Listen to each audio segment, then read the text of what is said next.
All right, ladies and gentlemen, we have a pretty funny article coming to us from Screen Rant going over just how desperate not only Ubisoft is, but Disney as a whole. We know that Disney has been desperate for a while to try to spin the narrative that's regarding their entertainment sector, right? We know that their Disney Plus platform is failing miserably. It's not profitable to the extent that they wish it could be. They are just constantly trying to find ways to funnel people into Disney Plus. It has been no different for a long time now. Ubisoft is trying to do the same thing with their own subscription services. They're trying to charge $130 for the final version, ultimate version of this game, knowing that it's going to try to funnel you to a $15.99 a month or whatever it is subscription service with Ubisoft. They all try to do this with their subscription services. Well, now we have another example of what desperation looks like, because apparently there is a Star Wars Outlaws skin that is only available if you sign up to Disney Plus. I said, hold up.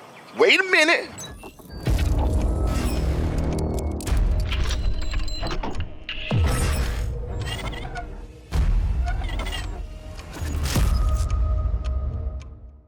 Now, obviously, like I said before, this is nothing special. This is nothing new. We see them do this all the time. They partner Disney Plus, they partner Netflix, they partner all these streaming services with services that people actually are looking for and want, in the hopes that it gets to bolster the numbers so that when they get on that investors call, they can lie to them and tell them everything is A-okay. The article here from Screen Rant says, free Star Wars Outlaws item available to claim ahead of launch. But there's a catch. So let's get into this article from Screen Rant. But of course, before we do, if you are new here, just consider hitting that subscribe button. I would greatly appreciate it, and like the video to push us out into that YouTube algorithm. We got a summary here. It says Star Wars Outlaw already has a special Nick's tail skin available ahead of the game's release, but only for Disney Plus subscribers. The cosmetic item adds a bright blue wrap to Nick's tail. More DLC is already confirmed to be on the way, with 2 story packs confirmed as part of the game's season pass. Now, again, the fact that this fucking game is trying to charge you $130 for the Ultimate Edition, has a season pass, is just ridiculous. But I mean, that's neither here nor there. An exclusive item has been announced for Star Wars Outlaws, the upcoming action-adventure game from Disney and Ubisoft. Star Wars Outlaws will launch on August 30th, 2024, but players can get their hands on a special item before the game even releases. The catch is this item is only available to the most loyal Disney fans. Now, keep in mind about all this nonsense, right? You can offer all of this like exclusive DLC. You can offer all of these things where you're trying to funnel people into subscription services. But at the end of the day, the bad press that's surrounding this game is going to be the ultimate death note for it. You can try to do all these things to nickel and dime whoever's going to be stupid enough to buy this game, but ultimately, you're still not going to be where you could have been if you would have just gave the fans what they wanted, right? That's the biggest issue with these companies. They never want to give fans what they want. They always try to fight against what fans say they want because they know that's going to make them money, but they also have to show for their ideology, so they got to find a balance. But ultimately, that balance is usually in one favor 9 times out of 10. Very rarely does it go the other way until they're desperate and they need it, and that's when you come out with movies like Deadpool and Wolverine at that point. The in-game item spotted by Comic Book is a special Nick's tail wrapping that's only available for Disney Plus subscribers. Disney Plus members can claim their special Nick's tail skin on the Ubisoft website right now and have it available when the game releases later this month. Snagging the in-game freebie will award the player's companion Nick's with a stunning luminous tail accessory that looks like a blue bandage wrapping. Again, what is that going to do to make people want to play this game? I am unsure. I don't know why this would be something that they would try to use to push Disney Plus subscriptions. I think it's crazy that this game is so cut up, right? They cut up a mission of Jabba the Hutt. They cut up a mission in the game, right? And they took it out and they sold it as a pre-order bonus or something along those lines. And now they're taking out accessories and they're trying to sell it if you get Disney Plus. They're trying to milk this game for everything that it's worth, because I'm sure this is part of their licensing agreement. Ubisoft had to agree to this in order to get the license to do a Star Wars game like this. I'm sure that was part of the whole thing. So they're trying to take every opportunity they possibly can to funnel people to Disney Plus, and it's only going to end up in failure. It always does. The special Nick's tail accessory is just the beginning. The latest entry in the Star Wars game franchise will have seasonal content added for subscribers. Oh, so they're going to continue to do this. They're going to continue to do this for Disney Plus subscribers, where if you stay subscribed to Disney Plus, they're going to keep giving you stuff for the in the game.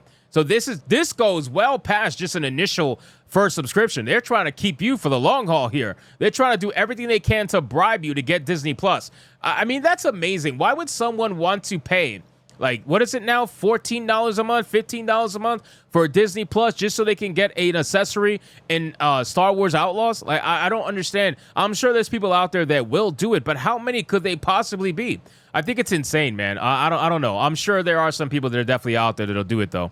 It says Ubisoft has already confirmed plans to release 2 story packs as DLCs, with more to come. So we're gatekeeping stories now. Star Wars Outlaw Season Pass holders would also have access to an exclusive mission revolving around the iconic franchise villain Jabba the Hutt. The free tail accessory hints at more exclusives down the road for Disney Plus subscribers, as a nod to superfans who also subscribe to Disney streaming service. Again, it's not even just accessories now at this point. They're generally gatekeeping content. They're gatekeeping content out of the game, story missions, things that people actually would want to do when they buy a game like this. They're gatekeeping it to try to make you pay for other services that you don't necessarily want. They're trying to force you to get unwanted services in order to get the service you actually do want, right? It's ridiculous. And that's for the people that barely want this shit in the first place. Nyx is a Mercall companion of the Star Wars protagonist, Kay Vess. The game will follow 2 characters as they travel around the galaxy in search of a better life. Well, shit, they need to be in search of better facial animations because, my God, that lip syncing is terrible. I still can't believe they released a trailer with that kind of lip syncing. I mean, that is bad. That is seriously like Japanese to English dub bad. Like, that's how bad it looks. Probably worse. And then it says that Star Wars Outlaws have received optimistically positive reviews for its authentic Star Wars feel. That is the biggest cope I've ever heard in my entire life. Again, you guys got to remember, this is a Screen Rant, right? A Screen Rant article. So they're going to shill every chance they get. Optimistically positive reviews for its authentic Star Wars feel. I wonder, what's this? Star Wars Outlaws preview. Do I like the game because it's Star Wars or because it's good? You like the game because you're paid to like the game. That's the fucking truth. You like the game because you are a shill and you're paid to like the game. There is nothing strange about that, right? Listen, if you're a shill, just fucking shill. That's it. I hate, the one thing I hate is that shills try to pretend like they're not shills, right? I would respect you more if you would just openly say you're a shill. There's nothing right, man. Listen, make your money. At the end of the day, do what you got to do. But don't sit there and pretend like you're not a shill, because we see so many examples of these people trying so hard to try to make something that has so much negative press around it seem like it's positive, right? They try to do everything they possibly can to make it look positive. But we know that they don't truthfully believe half of the shit that they're saying. They don't. They proved that so many times. So again, ladies and gentlemen, Star Wars Outlaws is going to be one of those games that's going to be a ideological battleground. As sad as that is, that's what Star Wars has become, and that's especially what Ubisoft has become as well. So we're going to see what happens with Star Wars Outlaws. Like I said, I never thought this game was going to fail. I think this game is going to sell, without a doubt. It's Star Wars at the end of the day, but I don't know if it's going to sell as well as it could have. That's the problem. We don't really have a comparison. I guess we're going to have to see the comparison with Assassin's Creed Shadows, because at least with that, we'll have an idea of former sales from previous Assassin's Creed games. So anyway, guys, thank you so much for watching this video. Hope you did enjoy it. If you did, consider leaving me a subscribe. I would greatly appreciate it. Don't forget to like the video, comment, let me know what you thought, and I'll see you guys on the next one. Hypnotic out.